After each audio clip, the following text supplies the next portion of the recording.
Bago tuluyang magpaalam ang 2025, muling nagparamdam ang Queen of All Media na si Chris Aquino sa Madlang People at nagbigay ng update sa kanyang health condition. Sa kanyang Instagram account, isang oras bago sumapit ang 2026, nag-share ng litrato ang TV host actress kung saan makikita silang magkasama sa isang kwarto na nakahiga sa kani-kanilang kama. I'm not advertising air purifiers, but my doctors wanted to surround me with HEPA air filtration because I refuse for Bimb and me to be separated. I even signed a waiver. Moms will understand me, especially after what we went through December 24th to 26th. That ordeal I'll share in a video interview.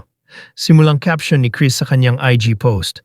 Nagpasalamat din si Chris sa lahat ng tumutulong sa kanya sa paglaban sa kanyang multiple autoimmune diseases. Sa mga doktor, nurses, medical staff at sa kanyang mga kaibigan sa loob at labas ng showbiz.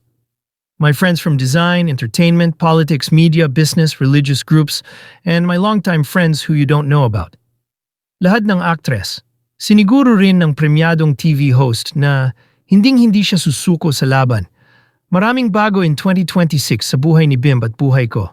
Please continue to help us pray for unwavering faith that the new year can only get better. To my followers and all praying with me, I'm alive because of your prayers for someone you don't personally know, but have adopted as one you feel deserving of your time in prayer. Lilipas ito at makakabawi ako sa kabutihang loob ninyo. My body is at its weakest, but my spirit is still fighting, aniya pa. Nauna rito ibinalita ni Chris na may sakit din si Bimbi kasabay ng paghiling sa kanyang mga taga-suporta na patuloy sana silang ipagdasal. The Christmas-New Year break has been heartbreaking. Kakayanin ko pa ba? Prayers please, I'm sorry for asking again. Sad ni Chris.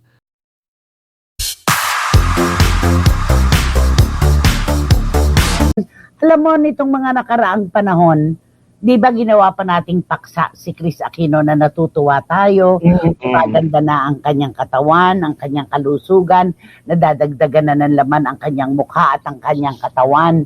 Pero nabalik na naman siya, Romel, sa ospital. Alam niyo po mga kapatid, nakakalungkot po yung ganitong klase ng sitwasyon dahil gaano man karami ang ating pera kapag tayo talaga ay mayroong sakit, hindi natin mararamdaman ang kaligayahan, di ba? Ganun, Romel, eh. At saka yung Pasko, di ba Pasko silang mag-ina, nasa ospital. Si Bimbi, may sakit din eh. Correct. May sakit din. Nakakalungkot lang, talagang umasa talaga tayo, kala nga 2026, talagang babalik na si Chris Aquino, malapit na, paano yan? At ngayon nga po ay humihiling muli siya ng panalangin. Ang sabi nga niya, sorry daw po kung humihingi uli siya ng dasal. Kakayanin ko pa ba ito? Kaya ko pa kaya? Sabi niya. Alam mo, sa totoo lang, sabi nga ng marami kong nakakausap, you can resign from work, but you cannot resign as a mother. Totoo naman yon, kasi nandiyan ang kanyang mga anak, si Josh at saka si Bimbi.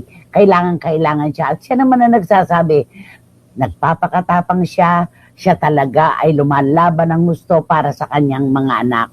Sana naman. Okay, sabi ni Juris Dr. Channel na nakalipad na sila papunta ng Greece, kasi nila Mama Luisa. Kaya nako, Doc Juris, batiin mo ang mga taga-Greece ng Se Agapame Poli. Ayan. Mare Greece, huwag kang mag-alala dahil marami kaming patuloy na nagdarasal para sa iyo.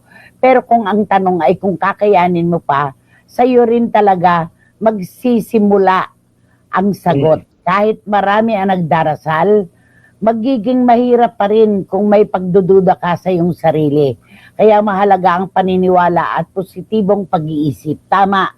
Oo, hindi po pwede kasi yung magbibigay tayo nang wala tayo, manghihingi tayo nang wala rin tayo sa sarili natin.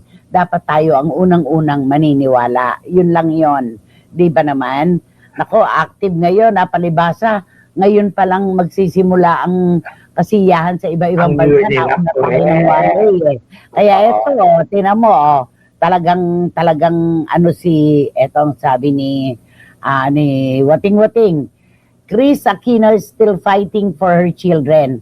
Ang puso ng isang ina ang nagbibigay sa kanya ng lakas para mabuhay at lumalaban. Hindi pwedeng mapagod. Hindi pwedeng sumuko para sa kanyang mga anak. Never tell a woman she's not capable because a woman, especially a mother, is capable of everything. Sabi ni Yes. Wating-Wating, oo, totoo naman yan, di ba? Yan yung totoo. Ang bawat magulang talaga po pwedeng lumiban sa lahat ng aspeto ng buhay pero hindi niya maititigil ang kanyang pagiging ina o ama.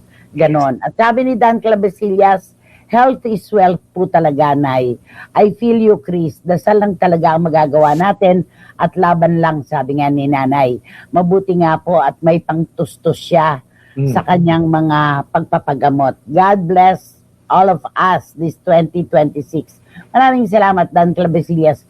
At totoo naman, napakaswerte pa rin nga ni Chris dahil meron siyang maipangtutusto sa anuman na kailangan sa kanyang gamutan. Paano kung Correct. Mel?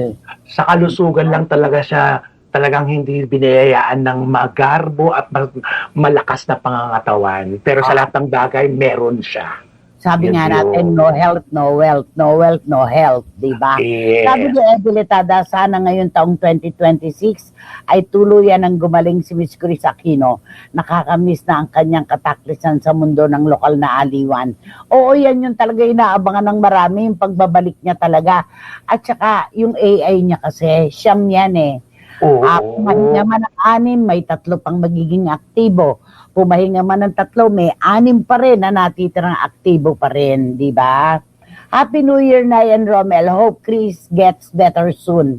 God listens to our sincerest prayers. Mula kay Ching Bautista Silverio. Totoo yan. Pinapakinggan ang ating mga panalangin. Di ba? Totoo. Correct. At ang mahalaga na talagang buo talaga ang loob ni Chris Aquino. Sabi niya nga, my spirit is still fighting. Di ba? Yun ang sinabi niya. Yung talagang laban na laban talaga siya. Pwedeng huminto tayo. Lalo pa, nga pag hindi pa tapos ang ating misyon sa mundo, hindi pa naman tayo mawawala. Di ba? May kailangan pa rin tayong gawin at tuparin. Kaya alam ko, hindi pa nabubuo ang mga misyon ni Chris Aquino dito sa lupa. Kaya nagtatagal pa ang kanyang buhay. At sa pananalangin na rin ng ating mga kababayan, ng mga nagmamahal sa kanya, kaya makakabawi pa rin siya. Ganun lang yun. Nakakalungkot lang talaga na kapag ganitong may okasyon pa naman, at Yun ang saka magpapadoble ng lungkot eh. yung dry cough daw niya, hindi niya talaga, hirap na hirap siya. Di ba Yun ang tayo nga, mahirap di ba pag tuyo ang ubo natin, o di ba sabi natin, naku, ayaw lumabas, nagpapagamot tayo para uminom ng gamot na pampalabas ng ating dumi sa katawan, di ba? Yes. Pero yung kanya talaga, hirap na hirap siya. Ay, ang hina pa naman ng katawan niya. Napakahirap nun yung ubo ka ng ubo, tapos wala lumalabas. Ay, nako, grabe. At eto, si Lulu Malig. Sana po ay gumaling na si Chris para po sa mga anak niya. Isa po siyang mabuting inanay. Pray kami for you, Chris. Sabi ni Lulu Malig,